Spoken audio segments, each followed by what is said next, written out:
Hello everyone, welcome to the lecture series of computer graphics. In this video, we'll learn about another line drawing algorithm, that's DDA, Digital Differential Analyzer. So let's begin. Now, as seen in the last video कि अगर हम direct solution method use करते हैं in order to draw a line on a computer screen, तो उसमें क्या problem होती है कि there is lot of floating point arithmetic involved, जिसकी वजह से हमारी ओवरऑल एल्गोरिथम जो होती है वो बहुत ज़्यादा स्लो होती है.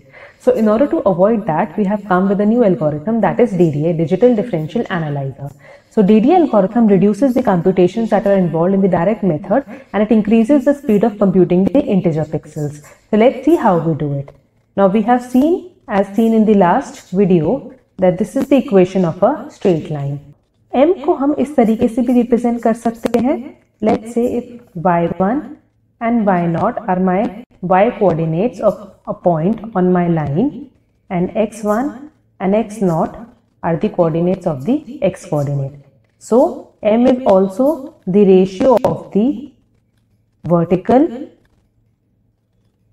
to horizontal distance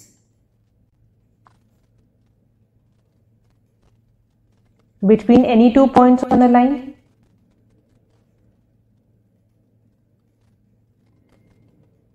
Right? तो अगर ये हमारी कोई लाइन है, this point is representing x0 and this is representing its y coordinate value. So this point is represented by x0, y0. And this be another point, this is y1 value and let's say this is x1 value. So this is represented by x1 and y1. तो x0, y0 अगर indicate कर रहे हैं the starting point of the line and x1, y1 indicate कर रहा है the finishing point of the line. So in that case the slope is determined by the change in the y direction as well as the change in the x direction. So m is nothing but change in y upon change in x. Right? And change को denote करने के लिए we also use another symbol, that is this symbol. So this is denoting the change in y direction and the change in x direction. So now slope of a line is nothing but it determines the direction and the steepness of a line. Right? So through slope we can determine the direction of a line as well as steepness of a line. Right, now what do we mean by this? If a line is increasing if it goes from left to right, right? अगर कोई line इस तरीके से जा रही है, that means it is increasing if it's going from left to right. So इस case में क्या होगा, जो स्लोप होगा लाइन का वो क्या होगा, पॉजिटिव होगा. That means it will be greater then 0. Why it will be positive, because let's if this point is x0, y0, this point is x1, this is x1, y1. Slope क्या होगा, y1 minus y0, x1 minus x0. So it comes out to be a value which is greater than 0. So the line is increasing if it goes up from left to right. But if a line is decreasing, that means if it goes down from left to right. Like for example, अगर कोई line जा रही है, let's say like this, if it going down from left to right. So इस case में क्या है, this point is representing let's say x0, y0 starting point of the line and this is indicating x1, y1 that is the finishing point of the line. अब इस case में क्या है,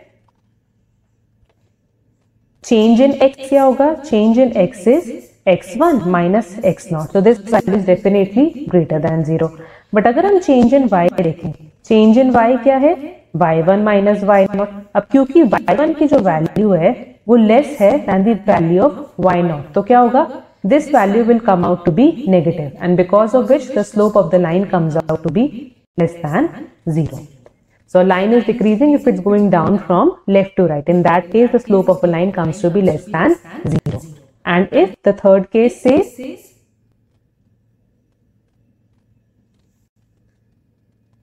if a line is horizontal अगर line horizontal है तो क्या है, that means the slope is 0. That means there is no change in the x and y. Let's say if the line is going like this or the line is going like this. तो इस case में क्या है, इस वाले case में there is no change in x, इस वाले केस में there is no change in y. So basically slope of a line tells you the direction and the steepness of a line. And slope को हम also determine करते हैं by the tangent theta of the line.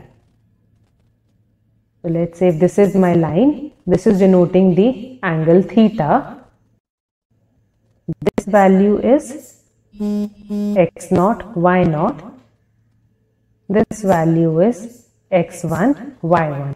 So we can say tan theta or m is nothing but y1 minus y naught upon x1 minus x naught.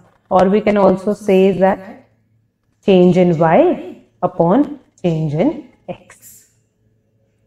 Now DDA में हमारे कुछ different cases होते हैं.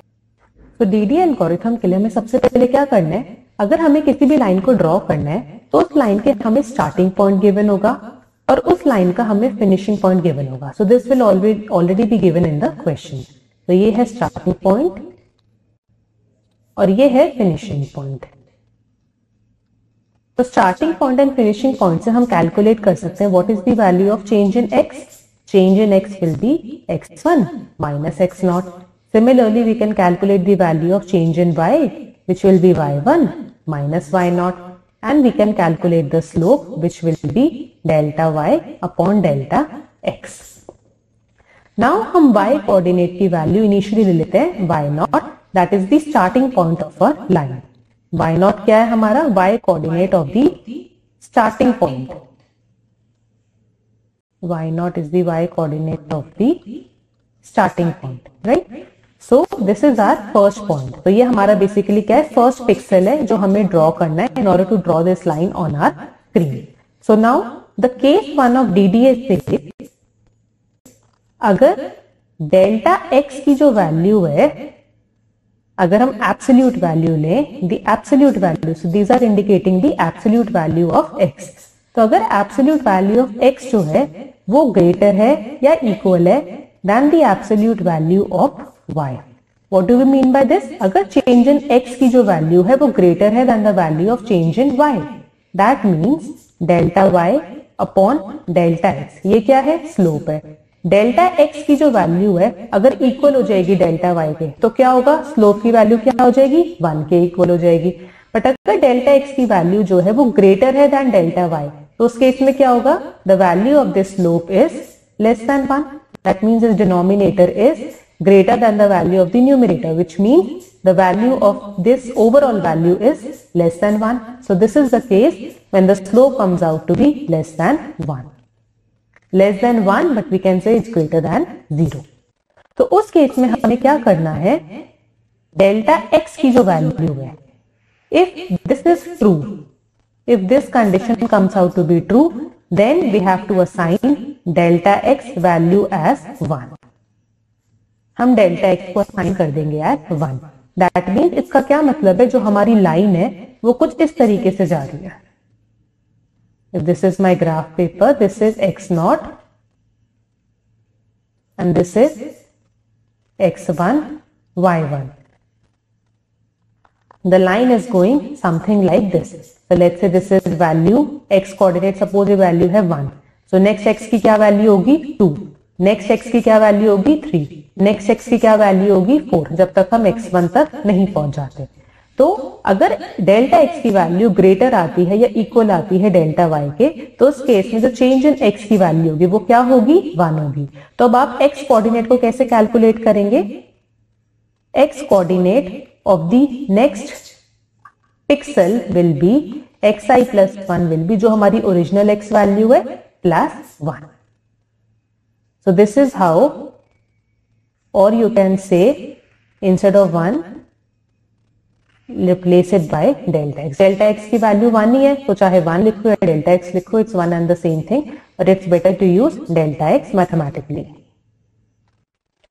So if delta x is greater than or equal to the value of delta y, in that case change in x will be 1. So next x क्या होगा, original x plus the value of delta x. So अगर line का x coordinate 1 है तो next x coordinate क्या होगा 2, next x coordinate क्या होगा 3, नेक्स्ट एक्स कोऑर्डिनेट क्या होगा 3 plus 1 4। That means original x value plus change in x. So ये तो हो गई हमारी एक्स की वैल्यू निकल गई। Now let's see how we will calculate the value of Y.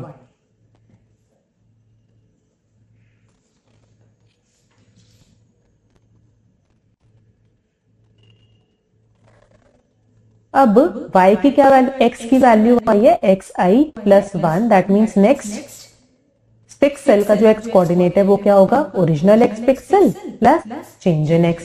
Next y pixel कैसे निकलेगा, y i plus 1 will be equal to, अब इक्वेशन ऑफ अ लाइन क्या होती है, y equal to m x plus b, m x plus b, right. तो next y coordinate of the pixel will be equal to m plus next x coordinate plus the value of the intercept. Now this value xi plus 1 over here can be replaced by this. इसको हम इससे replace कर सकते हैं। So y i plus 1 is m, xi plus 1 की क्या value है xi plus delta x plus b. If when we will solve this, this will come out to be mxi plus m delta x plus b, right? Now i plus 1 के लिए ये है हमारी equation of a straight line. उसी तरह हम y i के लिए भी equation of a straight line क्या होगी, सिर्फ i plus 1 को i से रिप्लेस कर दो, राइट। तो ये तो हो गया i plus 1 के लिए, जब y और x की वैल्यू हमने ली है with the value i plus 1। अगर i के लिए हम देखेंगे so this will be the value, so mxi plus b is nothing but equal to yi। so these two values can be replaced with yi plus m delta x। now delta x हमारा first case में क्या लिया है हमने, delta x की value इस case में क्या ली है as 1।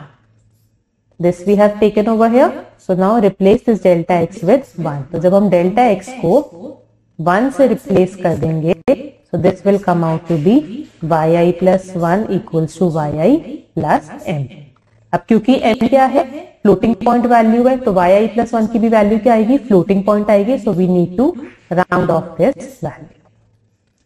so this is the case 1 of DDA। अगर delta x जो है वो ग्रेटर है या फिर इक्वल है than the value of delta y, तो उस केस में आपका x कोऑर्डिनेट कैसे निकलेगा नेक्स्ट पिक्सल का, ओरिजिनल x वैल्यू में डेल्टा x की वैल्यू को प्लस कर दो, दैट मींस 1 से इंक्रीमेंट कर दो। So this will give you the value of x coordinate of the next pixel. And y coordinate कैसे निकलेगा नेक्स्ट पिक्सल का, y coordinate will be given by this value, जो original y value है उसमें slope की value को add कर देंगे and we will round off this value. So this is case 1 of DDA। No the other case, ये तो तब था जब डेल्टा x की वैल्यू लेस ग्रेटर या फिर इक्वल हो than the value of delta y। अगर डेल्टा x की वैल्यू लेस है than the value of delta y तो उस केस में क्या होगा,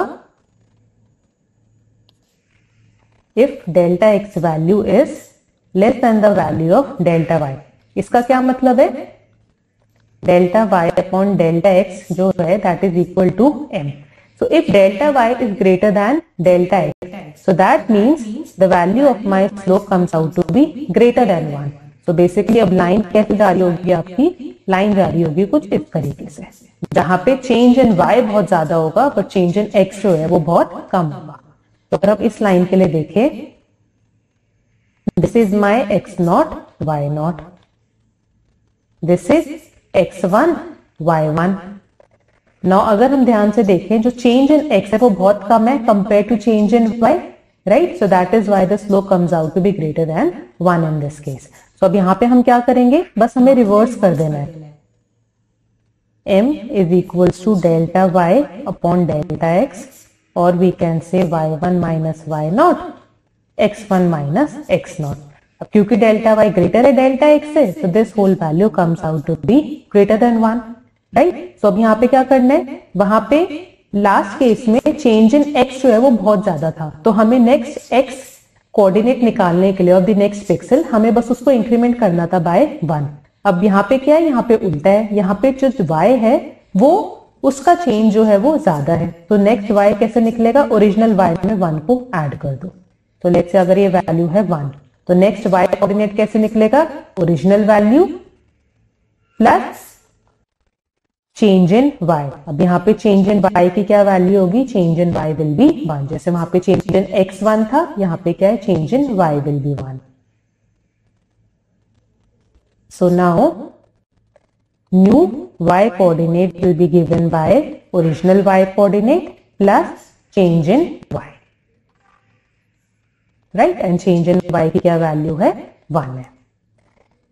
और सिमिलरली अब हमें निकालना है x कोऑर्डिनेट की। नेक्स्ट x कोऑर्डिनेट कैसे निकलेगा, x कोऑर्डिनेट निकालने के लिए ओरिजिनल x कोऑर्डिनेट प्लस जो भी हमारा चेंज है x में वही हमें देगा नेक्स्ट x कोऑर्डिनेट की वैल्यू, जो ओरिजिनल x कोऑर्डिनेट की वैल्यू है, प्लस उसमें जो हम चेंज ऐड करेंगे that will give us the next x coordinate of the next pixel.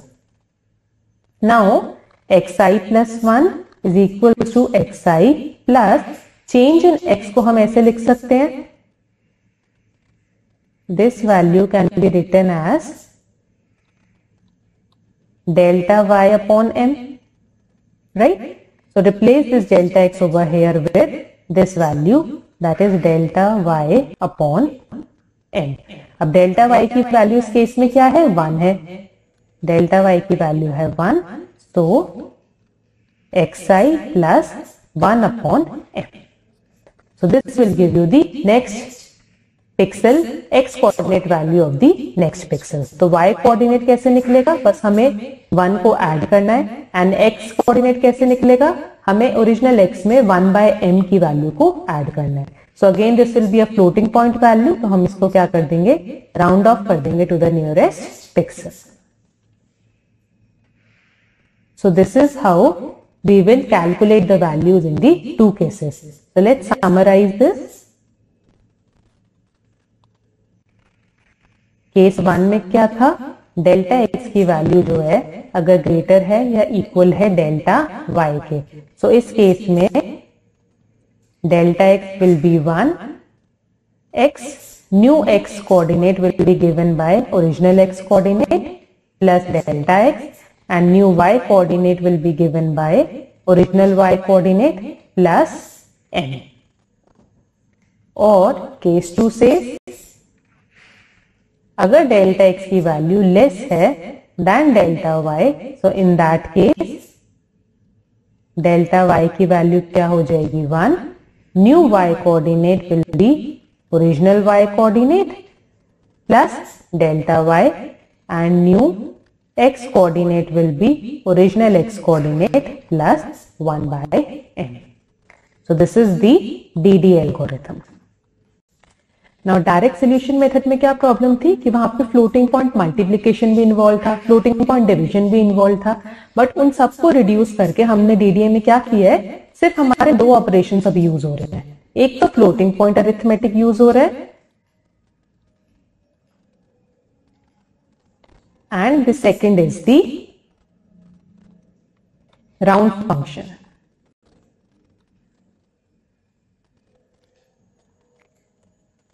So the incremental algorithm or DDA has removed the floating point multiplication and the floating point division that was involved in the direct solution method. But still हम यहाँ पे 2 operations use कर रहे हैं, floating point arithmetic and round function, which are still slow operations compared to the integer operations. So now we will see the next algorithm in order to eliminate these, which is the midpoint line drawing algorithm, or we can say the Bresenham's line drawing algorithm. Bresenham's line drawing algorithm. So in the upcoming lectures, we will see an example of the DD algorithm, that how we have to solve it numerically, and we will see the Bresenham's line drawing algorithm. If you like this video, then do like and share my video and subscribe my channel. Thank you.